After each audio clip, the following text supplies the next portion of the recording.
In a few short seconds, I'm going to play you a Lance Armstrong documentary you've probably never seen, and I think it's the best documentary of Lance Armstrong that nobody's ever seen. And at the end of the video, I'm going to share some more comments and criticisms. Alright, let's get to it.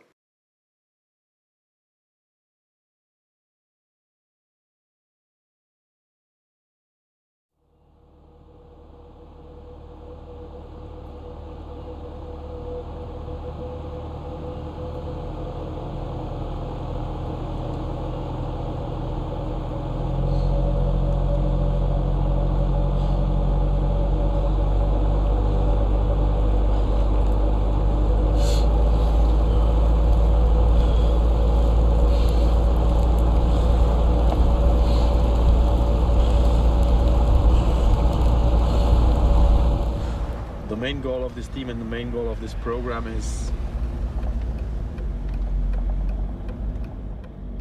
do everything what we can in terms of planning and preparation to win Tour de France.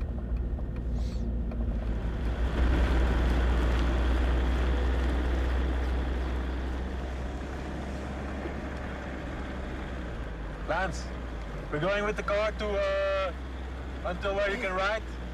To prepare your clothes and some tea and stuff. Okay. Okay? What if I keep going? You can't. Huh? You cannot. 3 meters of snow. On the sides?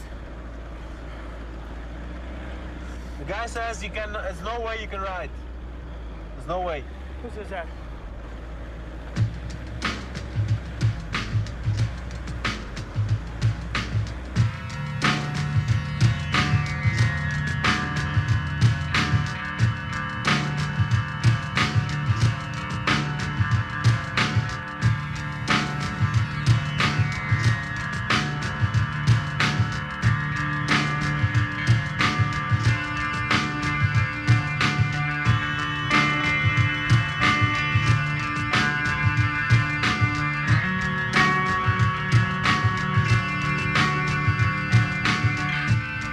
Very simple, but later to make it happen was not so simple. A physical and mental delivery here by Lance Armstrong. 5.5 hours he's been pedaling today. Like other teams, they didn't understand what exactly we were going to do when we said we are going to prepare for the Tour de France. What are you? Who is going to be our leader? I say Lance Armstrong, but he cannot climb. They say. And he's accelerated, he's out of the saddle, sprinting up this climb now. If you keep going, you can take the jersey, yeah? If you keep going, you can take the jersey, yeah? Lance Armstrong, as the clock ticks down, is racing to the yellow jersey of the Tour de France. Yes! He was the first man last year to go. It's certainly one of the biggest fairy tales this race has ever produced. A man that really was only given a 20% chance of living because of cancer is now tearing the field apart in the Tour de France, and it's a long time since we've seen a performance like this. Basically, I like doing the job. I enjoy it. I enjoy the travel. I enjoy the sacrifice.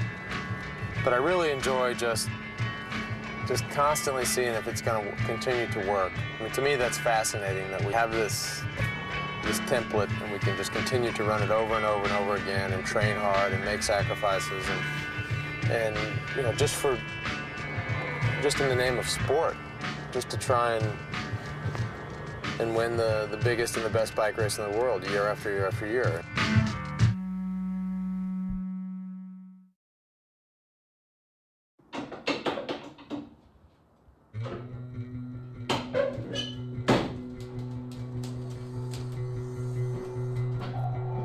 As many of you know, it's been a trying winter for me and my U.S. Postal Service cycling team. In November of last year, a formal investigation was launched into our team regarding the alleged use of performance-enhancing drugs.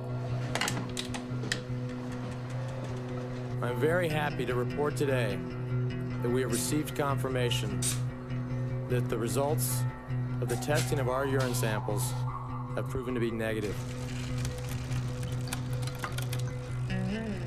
To be clear, we have learned that our urine samples did not contain EPO or any other banned substance, as we knew they would not. This investigation is going to be closed, and we're going to be proven innocent.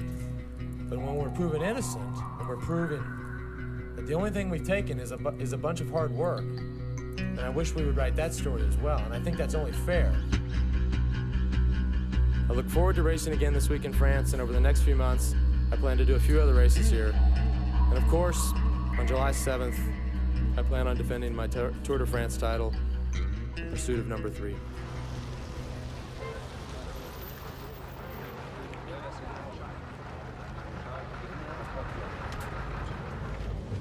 All right, guys.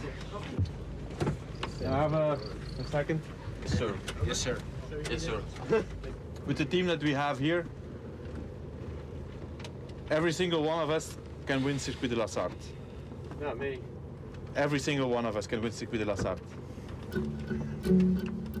Johan came in on the team in 1999, and he really brought in a lot of confidence. Lance never really thought he could win the Tour de France. He never truly believed he could win. And Johan came in and said, that's our objective. And he told the rest of us that we could support him in winning the Tour de France. And he's a guy that they can respect. He's a guy that they know has ridden the Tour de France. He's been a contender at the Tour de France. He's ridden for the big teams. He's ridden for well-drilled teams. They can look at him and say, if he says it's like this, then he's talking from absolute experience.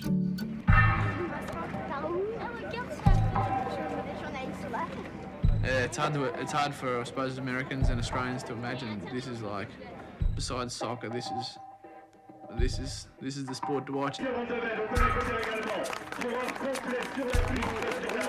At the start, you can come up and get our autograph, come and talk to us, whatever. Not many big professional sports, the rock fans can get so close. And you have people that you probably never remember ever talking to pull out a photo of you with them 5 years ago.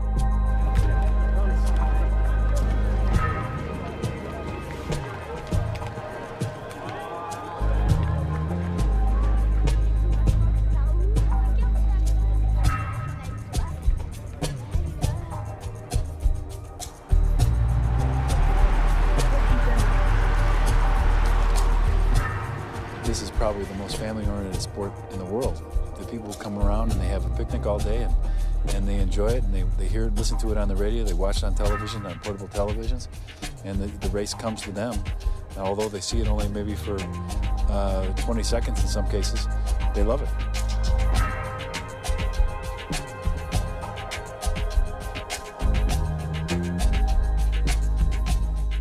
So it's a 3-kilometer climb, and then we stay on small roads. We have another climb coming at 150, and then we go to the local circuit.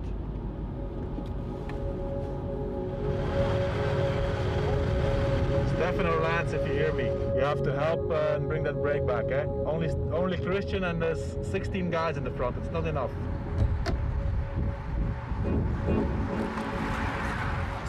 It's not good, eh? There's too many good time trialists in the front. Only Christian. Let's put two guys to pull here also with those guys. Are we gonna ride?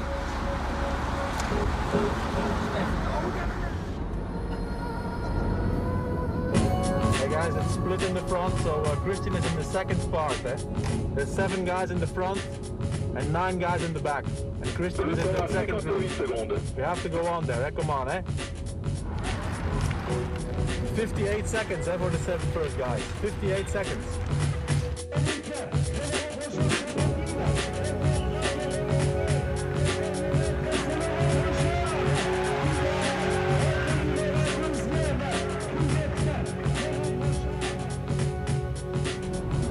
Oh boy.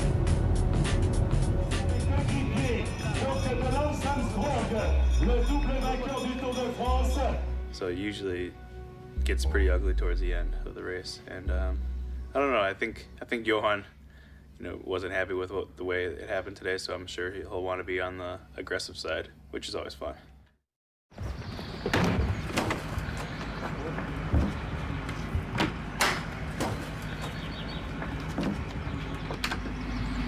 I grew up, I was also a cyclist, and I grew up in the middle of cycling, because everybody was cycling where I live. So we know exactly what the needs are, and this is the drinks for today. during the race. This is the rice cake or apple pies, and it's all homemade stuff. All the little things. There's so much little small things all together. It counts, so it makes the difference. The little things makes the difference. Yeah. Good cake, huh? Making sure that the laundry is good done. Make sure that they have a good drink. Make sure that everything is proper and nice, and also you have to have a heart for the sport. About yesterday, I think the team made a wrong decision to not immediately react. Once Stefan was dropped, 16 guys in the front, and even if Christian is the best of us for the moment, it's not was not a good break. I know Lance was tired because of the plane, but we were 4 other guys. Today we have to go in the brakes, and we have to have always 2 guys in the brakes. So in the beginning I would say, let's go with the brakes, and if we see that nothing happens, attack ourselves.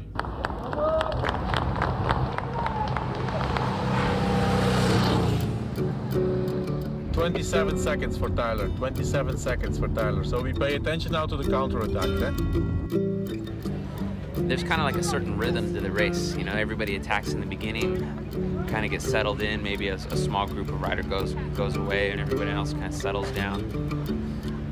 And then it's an opportunity to figure out, you know, is it going to get colder? Is it going to get warmer? Is it going to keep raining? So you'll see a lot of guys going back to the car. The radio's not working so hot. Sometimes one guy from a team will go around and kind of collect clothing from certain guys and then go back to the car and drop it all off and then come back with some food.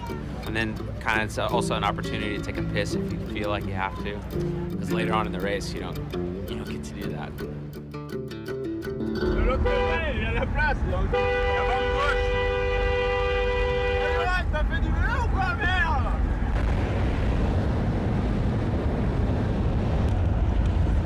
Tyler.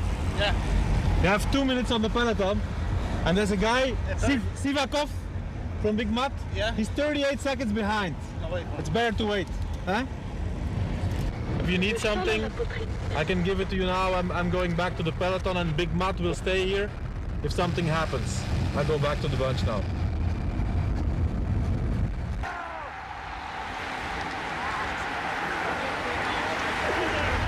Guys, let's not stay in the back. Let's not stay in the back here, eh?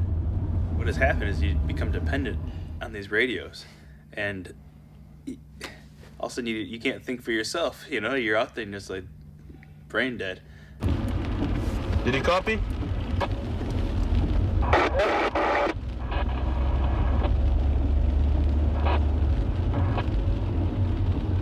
The radios suck today. These radios suck. You have a new one. Huh? You have a new one. No, I have an old one. Hey, I tell you, you have a new one. Guarantee you I have an old one. It's all beat up. It's a brand new one you have. No. The radios are kind of hit and miss. You know, we got some new ones. This is not a new one. Oh, this is not a new one. Tyler. Okay. Try that one. Yeah. Try it. Try it.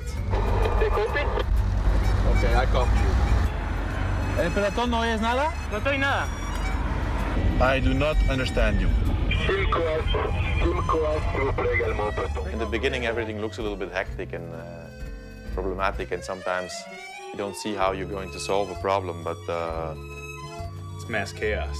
That's why it's good that we do these kind of races before the tour, and you know, and we get these things straightened out. Call me on the radio if you need me.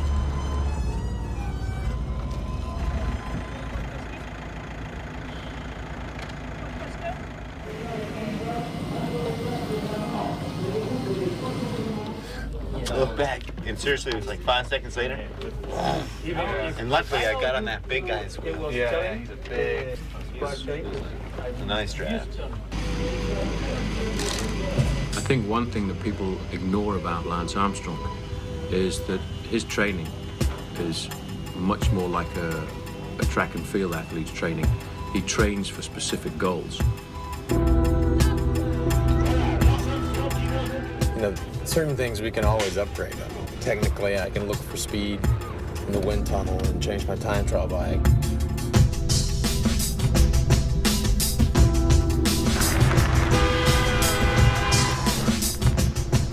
Or we can take the climbing bike, which is what we did last year, take it down from 9 kilos down to 7 kilos. Those are evolution. But at the end of the day, you know what's the hardest thing is? The hardest thing is to just get back to the level that you were at before. That sucked. How was the position? Good. That was a good thing. So we can take it off? Send it? Yeah, this bike is really different. If you've got a guy who's capable of winning the Tour de France, then you have to base your whole season around that. Vas muy bien, vas muy bien, muy bien. Venga, venga, venga, venga, venga. You have to have a team that is ready on day one for 22 days of battle. Muy bien, Víctor, muy bien, muy bien, muy bien. Sigue, sigue, sigue, sigue, sigue. Hard training today. Very, very hard training. I need more condition. Yeah. But it's good for the Tour.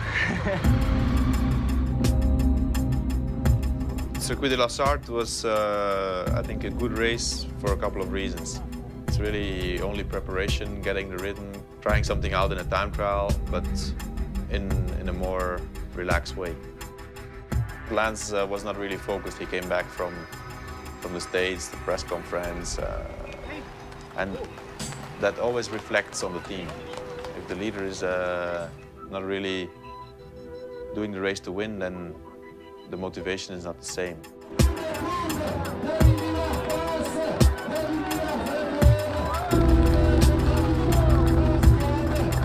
Circuit de la Sarthe is a great race. You know, beautiful race. It's a beautiful countryside and it's good turning, but it's only Circuit de la Sarthe, and we have much bigger fish to fry.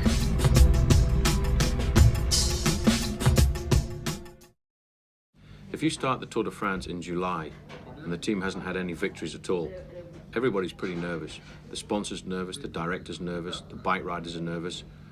But if you've had a good campaign in the races leading up to the Tour de France, then the team is just that little bit more relaxed. The sponsors feel as if they've got their dollar's worth of publicity out of the team. So therefore, you know, the pressure is not as great as it would be as if you were going in without any score at all. Daar ginds aan het eind van de Van Akkerenstraat ligt de aankomst. Pissiks gaat zich optrekken. Hier door het smalle gaatje gaat hij links demareren. En Matan moet niet reageren. En nu gaat die sprint op gang komen. En het is Wezenman die naar het wiel van de Pissiks moet. Pissiks heeft 10 meter. Pissiks nog altijd. Daar komt Wezenman. Wezenman is sterk. Maar ook Van Bon komt daar nog aan klampen. Van Bon komt daar naast Wezenman. Gaat Van Bon hier winnen of is het Hinkepie? Van Bon of Hinkepie? Het is Hinkepie. George, congratulations. Nice victory, and you needed it. I don't know if I won yet. Yeah, you won. Are you sure? Yeah, we are sure. Absoluut zeker, Karel. How sure? 100%. It's sure, you win. You win Ghent-Wevelgem 2001, it's sure. Otherwise you wouldn't be here. Yeah, but it's the photo finish. They're looking at the photo. Is niet They're looking at the photo. You don't need it, you win. Hij wil het maar niet geloven. You really win, George. He says I won. He says he's sure, but... You don't believe me? if it's true, then I'm very happy. But I want to make sure. Yeah, our commentators, they confirm it. You win. Really? Then, yeah, that's good. I very much been needing to win. You know, my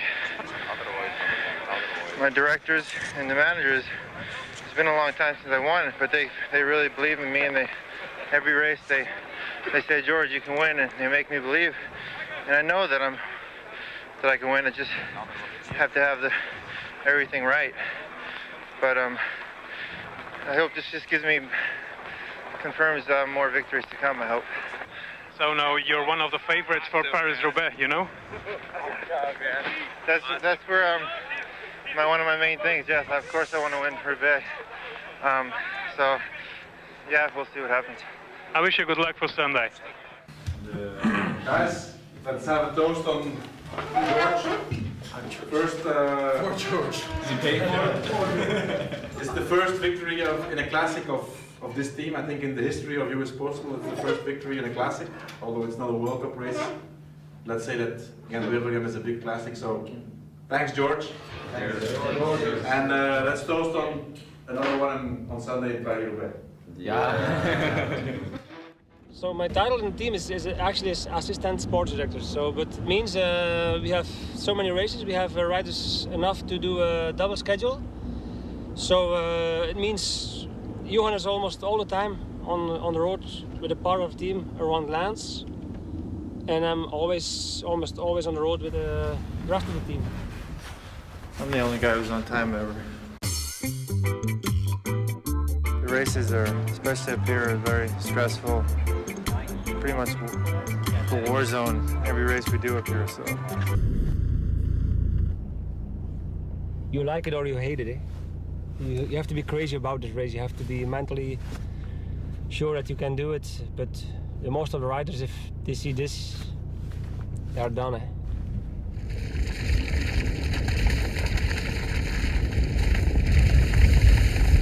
If it rains, it's gonna be terrible.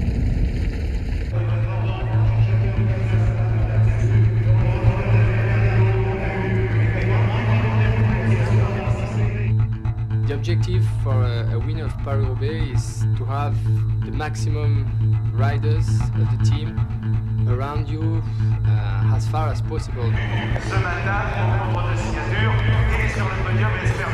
When they come into a position of stress at a big event like the Tour de France or a big event like Paris-Roubaix, then you'll see what their weakness is. But so far they haven't been put into that position.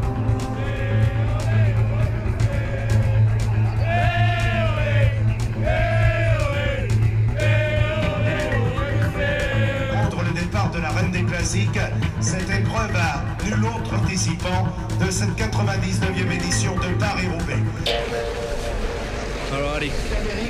Georgine Capi, après sa victoire dans Gent-Wevelgem, l'objectif est évidemment de convertir ses places de 4e et de 6e. Il est beaucoup cité par At the start of a race like Paris-Roubaix, there are 10 guys who can win. It's not a race where you need good luck. It's a race where you've got to make sure you don't have any bad luck.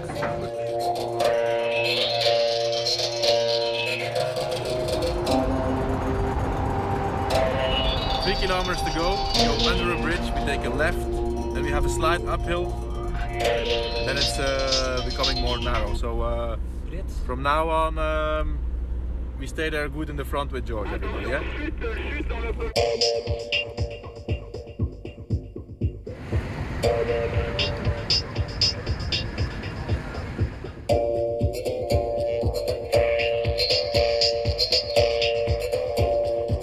And these are very, very slippery indeed. And this only the first stretch of 24 sectors. Looking down that long line there, somebody's gone straight down, and that looked like one of the riders from Domo. So guys, George crashed. We have to chase, but we don't panic, eh? Don't panic. It was like ice skating out there. After the third time I crashed, I just started laughing. It's sort of not cycling Paris-Roubaix, it's sort of just a battle on wheels, man.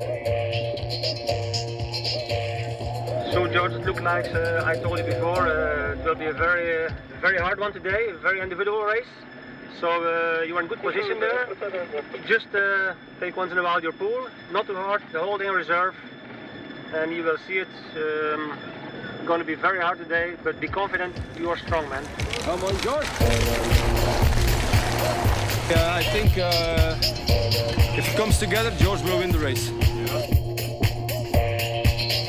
It's very nervous in the peloton. Everybody's stressed. He doesn't get nervous when the peloton gets nervous. That's a part of the talent if you want to do good in this race.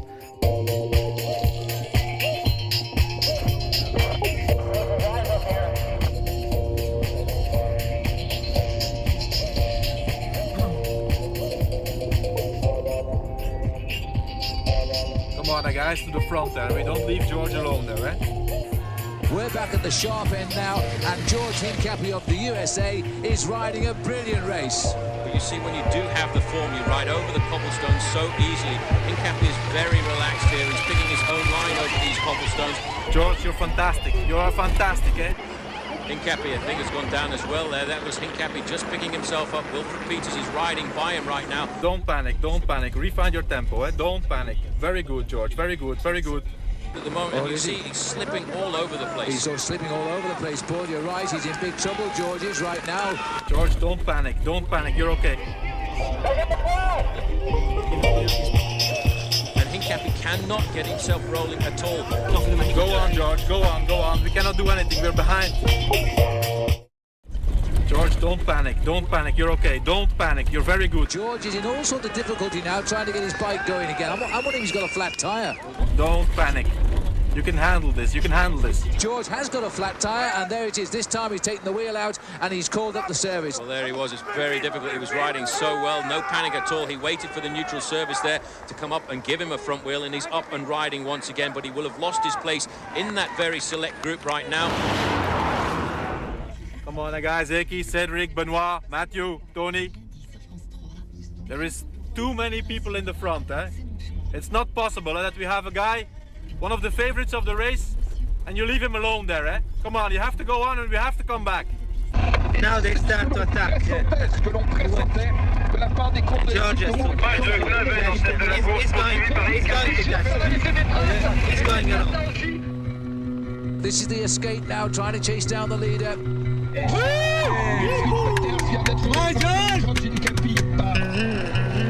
George, look, listen. You are so strong. It's like there's two different races. You ride twice as fast as the other guys. So be conservative, wait your moment. You will be able to do whatever you want in the final.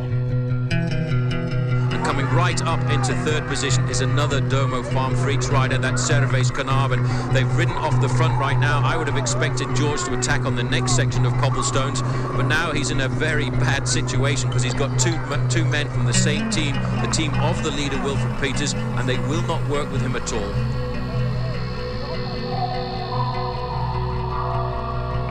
He's speaking with him. He's speaking with him now. Still 50 k's to go. Still 50 k's to go. Perfect, man. Yeah. What? Yeah. Puncture. George puncture. Hey! Zelf voor de plaats, dat is wat duidelijk!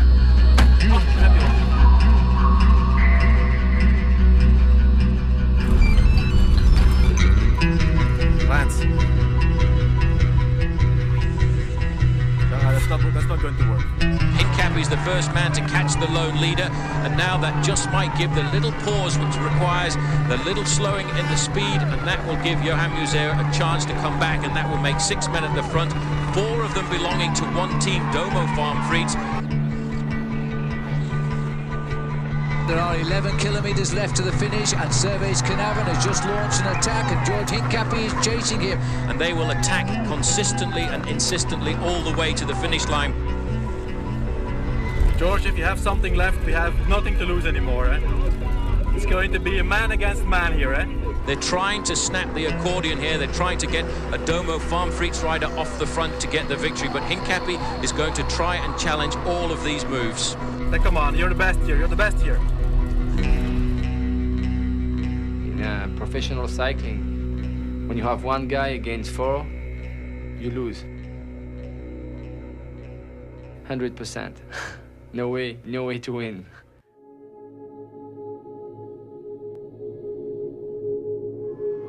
They're going to keep attacking all of the time, and somebody is going to catch out George Hincapie. This again looks like Servais Carnarvon leaping off the front right now, and this is what the guys from Domo Farm Freaks are trying to do. They're trying to isolate the rider off the front. They're trying to keep George Hincapie in the back.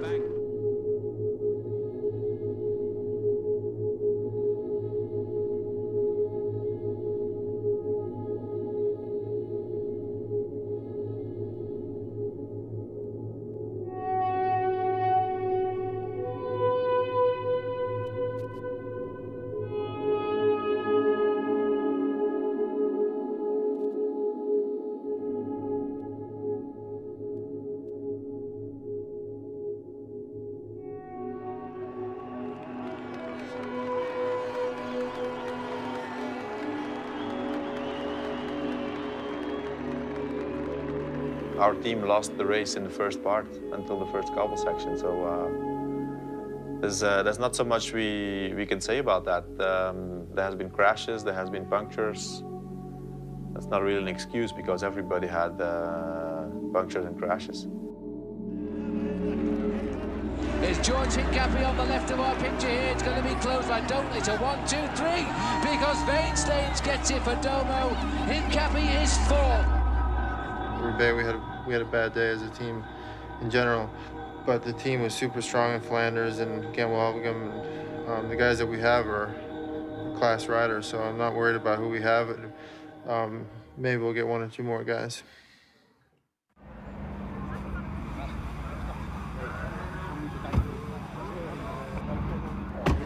He goes with Johan's car to Van der Poel. Stefan, you go with Johan's car, first one. Funny thing is that, like, after the race, there's like this big circus going on behind me. You put my rain bag in the truck for Camembert? You know, everybody gets back, showers, pack the cars. Okay, who's going where?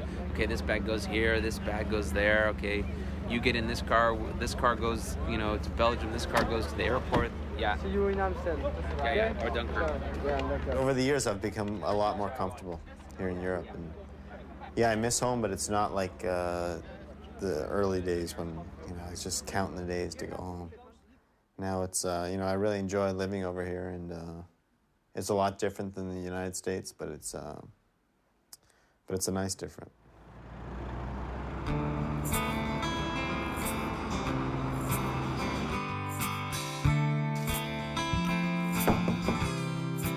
Watching a movie? Hello, man. Hello, man. Hello. Oh, Hollow Man. Hello, man. Stefan's trying to turn albino. No, not albino. I just want to prove that I'm a pure Norwegian blonde white. It's your life, you know. You have to like it more than anything. Step on this. Can't do this. It's like a portable gym. I don't know you. Usually only Monday, Wednesday, Friday. Because I don't want to get too big, you know? Got my own little coffee maker and stuff. I mean, you gotta have one thing that you can make your own. The classic thing is all the guys give me shit about it. They'll all secretly come by when nobody's looking. Coffee rigs? It's just like taking a little piece of home.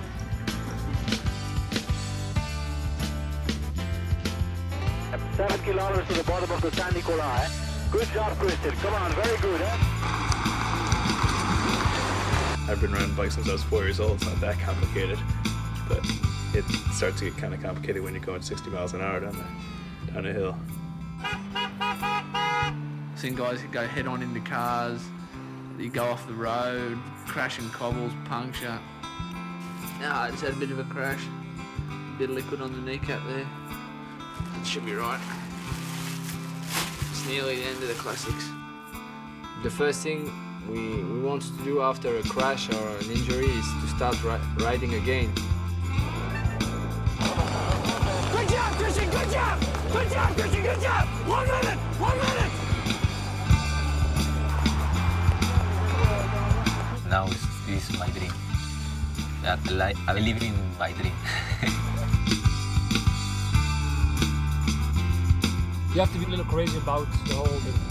You have to love it. If you're a couple of weeks or a couple of months out of it, you missed it already.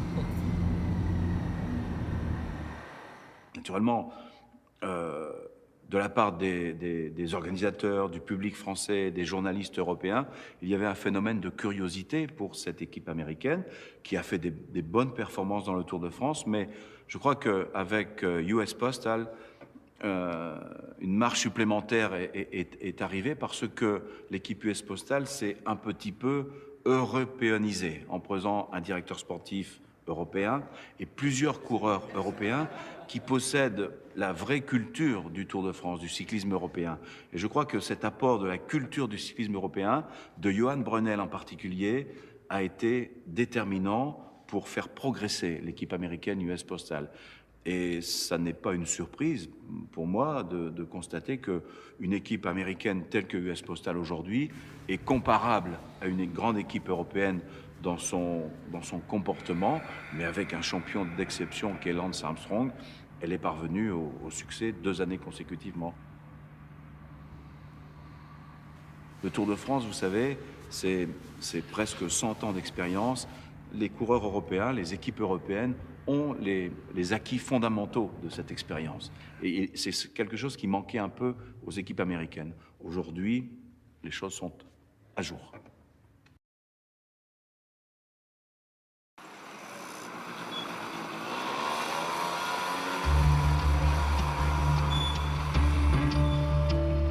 You couldn't ask me to be any more motivated for this race. I love the country, I love the region, I love the race. It means it's a special event. We have a great team here with Lance and Christian and Cedric and Ekimov and Chechu. We have a really super squad, and I think we can do a really good job tomorrow. When Lance sets a goal to win something, all the competitors should watch out. So he's given us the word, Amstel Gold. So we're going to be there to back him up, see if he can win it.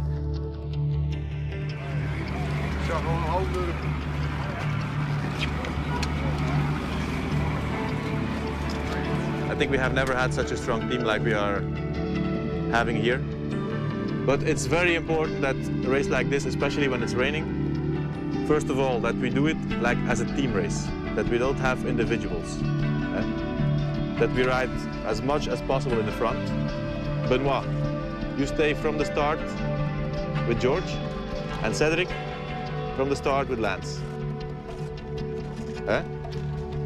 We know that we have guys that can win the race, so I want the 100% effort from the whole team.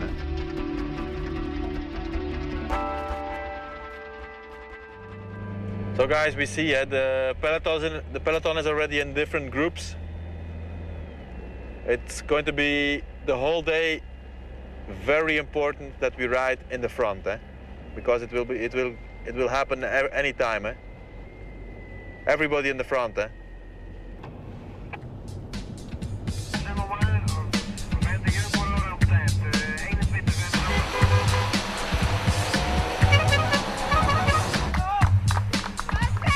Amstel Gold is a very nervous race from the beginning until the end, because they always hit small villages with a lot of people on the road. So everybody is exciting about the circus.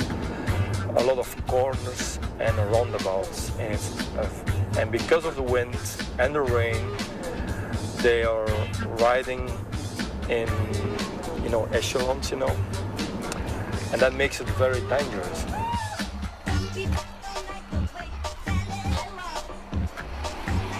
They have to pay attention, so it's a nervous race.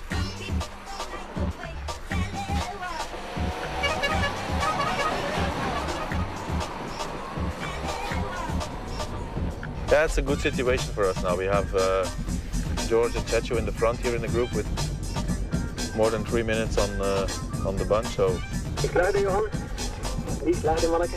George and Chechu, 7 minutes. 7 minutes on the bunch. 7 minutos. 7 minutes? Hey, this is serious, eh? So, perfect, guys. Perfecto, Muy bien. Venga, venga. It's good for a guy like Lance to have riders of the caliber of George and Eki alongside with him, because tactically in a race, if George Hincapie gets into a breakaway, that takes the pressure completely off Lance, because it forces all the other teams to chase.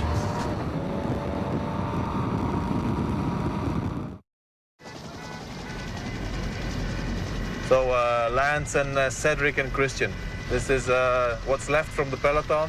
We have 3 guys here, and George and Chechu up front, so we are in a perfect situation. Christian and Cedric, make sure that we always keep Lance as good as possible in front. And Lance, you have to wait and gamble. Lance Armstrong on the attack now with Eddie Mazzolini. But it's quite strange the way he's going off the front right now, Phil, because I don't think he actually wanted to attack. He was in a leading group of riders, and it was as if they almost just let him ride off the front. So for the moment, it looks good. The guy who is with Lance, he also works together with him, so that's also a good sign. This is the chaser now coming along, and I would say that's around about 15 seconds just now. Dekker is coming back to you and Mazzolini now. He's like 50 meters behind you. 3 riders in the front group now. Dekker has joined Lance Armstrong and Eddie Mazzolini, so that's going to be good for this Armstrong group because behind, Rabobank won't chase. Armstrong really is riding like a man possessed. No obvious tactic other than to get out and give himself a real hard workout, and he's hurt Mazzolini. The thing that always amazes me, Phil, about Lance Armstrong is he picks his points in the season. He comes out to test himself to make sure he's on course for the Tour de France. Lance Armstrong putting on a fine show here and showing us, I think, Paul, that we are indeed seeing a man preparing for the Tour de France. 2 kilometers to the bottom of the Kouwberg. How are you? You think you can drop him on the Kouwberg? Or is he strong?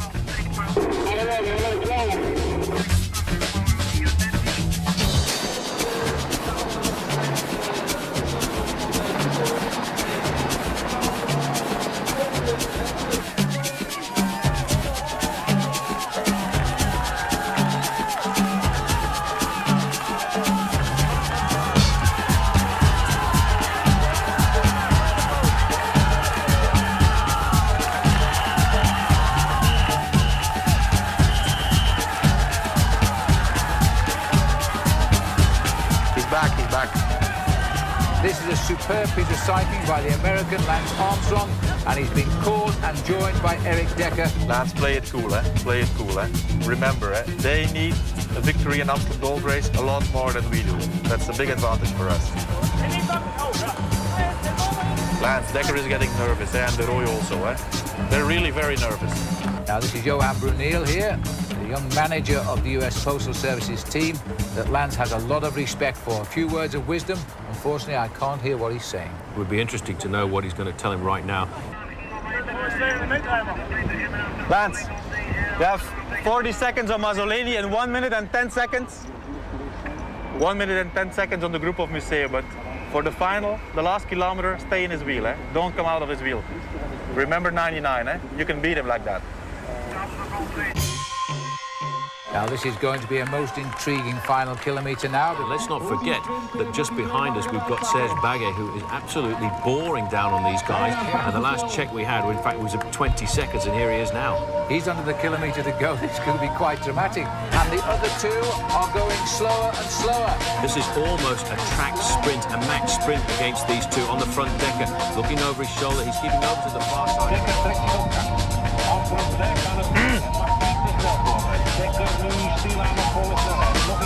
Dekker starts the sprint from first position. Armstrong's coming. Well, Dekker has been forced to lead out now. This is a perfect occasion for Lance Armstrong.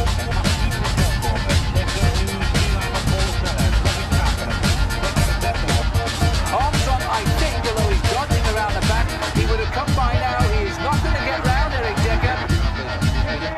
Dekker wins the koers. And Lance Armstrong second again, but quite honestly should be happy with that because his form is coming.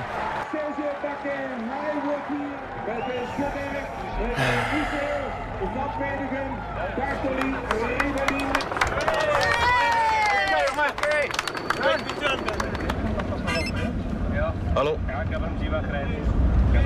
Yeah. Yeah. George and Chechu were in there. It was a big group, it was a good group with Schmil, with Petito, with George. So that nobody had to work in the peloton. And then when the group was caught, there was only 37 guys left at the end, with 5 guys from us. And then Lance attacked and it was finished.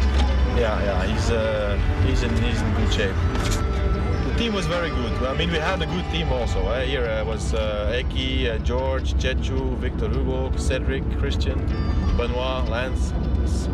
8 good guys, eh? Of course. No, we rode the perfect race. That's not just Rabobank was stronger, that's all. Close. Yes.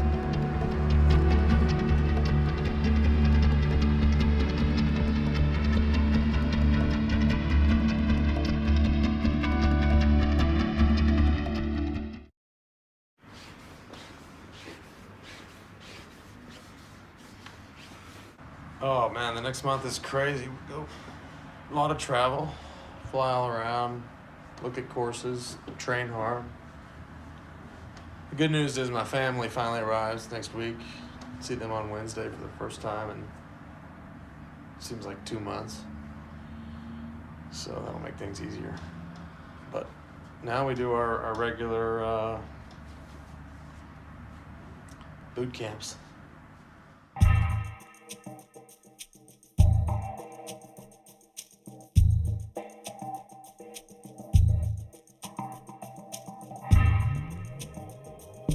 It's the end of the first racing period of Lance, but it's also like the start of the real Tour de France preparation, and the fact that he's in such a good shape to start these training camps is a very, very positive thing to know. And in the race, how far is this? A lot of athletes in the old school, like myself, when we raced to reach fitness. Lance and his team train for specific goals. And I think that's the difference. And I think maybe one or two of the older fashion teams have maybe not quite figured that out yet. I think the easiest would be this. Go back to Breze. We're in Breze? Yeah. Where's that? Here. Oh, yeah? And then this yellow road? That's too big. It's a small one, That's too big, yeah. Ça veut dire aussi qu'ils se sont compris pour travailler toute la première partie de l'année pour le Tour de France. Et ce qui m'impressionne beaucoup, c'est que ces deux hommes, au mois de mai, au mois de juin, effectuent la reconnaissance presque complète du Tour de France. Ils reconnaissent les cols, les difficultés, avec beaucoup de professionnalisme. Ce sont les seuls qui font ça parmi les grands champions. Et c'est une des clés de la réussite de Lance Armstrong, c'est cette appréciation commune, partagée de la manière d'aborder le Tour de France.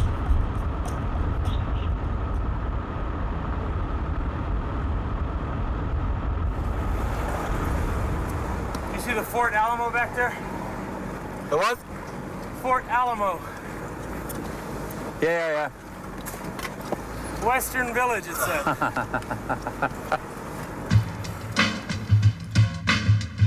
This year is going to be a very tough year for us. It's the third year in a row we try to win a Tour de France, so that's something very difficult. I mean, I know that getting back to those levels, getting back to the speeds that I've ridden the last two tours, if I can do that, then I'll be close. I'll be in the race. I'll be competitive. When you have a teammate who can win the whole race, you want to join that. Cycling is a team sport, and I feel like I'm a part of his victory. My biggest value to this team is supporting Lance in the Tour de France. It's the biggest race in the world, and if you can win the Tour de France, you can be at the back in every other race all year long, and your season's still going to be a success. He knows that he will need all those guys in the month of July more than 100%. I mean, they cannot save 1% for themselves. It goes beyond just making a 100% effort on your bicycle, making a 100% physical effort. We go a lot deeper than that, and I think it shows when we're working for him. I've said this many times before, I don't need to be out here for money, I don't need to be out here for fame, because these things I don't really care about. But I do care about working hard and fulfilling the plan and the dream of being a competitive athlete, being a professional athlete. I mean, at the end of the day, it's me versus the other guys, and that's what makes me happy. That's what keeps me going.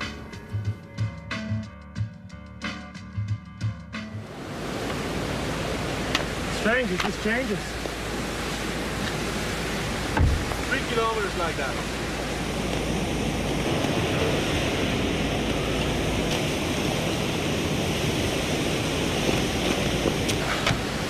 Yeah, I mean, it's like there's no snow right there. Eh? There's no snow right there. No. And then it's avalanche. Yeah. What? No, I want to ride. I think I want to ride a little more. You know? Why don't you do another 10 kilometers of uphill? I'll go down 10K and come back. Pay attention, man. 10K.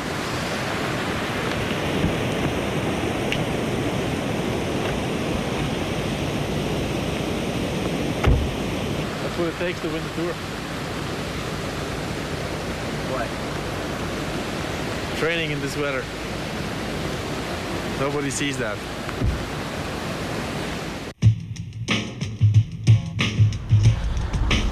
Hey, you know what?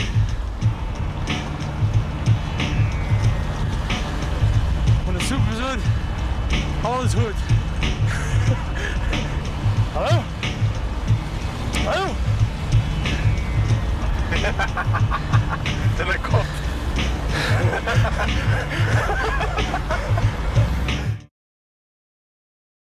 A lot of people critique Lance Armstrong saying, Lance Armstrong destroyed people's lives. I'm like, well, how many lives did Lance Armstrong actually destroy? For every single one, you can show me, I can probably show 1,000 he benefited from. I made so much money from Lance Armstrong. I worked at a Trek dealership, and bikes, I would sell bikes just so easy. All the fat bankers come in, 10 grand on the table, get a Trek Madone or a Superlight or a 59 SSL or SSL, SLX, and all this stuff. Like, this is walking out the door, Dura A7800 group sets, people just Livestrong jerseys, everything, mate, is just flying out the door because of Lance. So I made a lot of money. When I went to France, watched the Tour de France, I saw the tourists and stuff, and the tourists, and Lance changed the bike industry with carbon, and he made Trek what Trek is today. He made Nike and Oakley and Giro, you know, as big as they are in cycling today. Lance made all that. Lance just changed the whole game. So people say, Lance destroyed people's lives. I don't know anyone whose lives was destroyed by Lance. Some people go, Betsy Andrea. So Betsy made hell money from 60 Minutes, etc. And her husband, Frankie, he made hell money on the Tour de France team. Now because of that, he's like a reporter and journo for the Tour de France. So it's a big fallacy that Lance destroyed people's lives. That's just a soundbite some people use. So anyway, that's my comments and criticisms on that one. I knew all along Lance was on the hot sauce. He's a Nike athlete. Nike ain't signing no fucking natties, mate. They're signing the top dogs, the big dogs, the Serena Williams, full natty bright athletes. They want the best. And to be the best, you won't cope unless you're dope. There you go. Anyway, it's a good doco. Bit of propaganda, bit of advertising, bit of like naive fairy tale bullshit, but captured the essence of cycling. Get out and ride your bike. Doesn't matter if you're racing or not. Just get out there, ride your bike to the shops, have fun, burn fat and oil. We'll see you on the road. Got some more documentaries coming up. Give someone a thumbs up if you enjoyed it, and see you out there.